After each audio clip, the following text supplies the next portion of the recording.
Президент Садыр Жапаров бүгүн 1-октябрда Кытай Эл Республикасынын төрагасы Си Цзиньпинди өлкөнүн башкы мамлекеттик майрамы Кытай Эл Республикасынын түзүлгөн күнү менен куттуктады.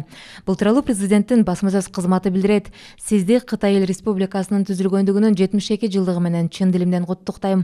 Түзүлгөндөн бери Кытай өзүнүн өнүгүү жолунда көптөгөн кыйынчылыктарды жеңип, зор ийгиликтерге жетишти. Кыргызстан ар дайым Кытайдын ишенимдүү өнөктөшү болуп келген жана аны улантат. Кытай Эл Республикасы менен ар тараптуу өнүктүрүү Кыргызстандын тышкы саясатынын стратегиялык артыкчылыктуу багыты болуп саналат. Дос мамиледеги коңшулардын эки тараптуу ошондой эле Бириккен Улуттар уюмунун жана Шанхай кызматташтык уюмунун алкагындагы көп тараптуу кызматташтыгын бекемдөө эки элдин түпкү кызыкчылыктарына толугу менен туура келет жана региондогу тынчтык менен стабилдүүлүккө олуттуу салым кошот деп белгиленет куттуктоодо. Садыр Жапаров Си Цзиньпинге бекем ден соолук, мамлекеттик ишинде ийгиликтерди, ошондой эле Кытай элине тынчтык, бакубатчылык каалады.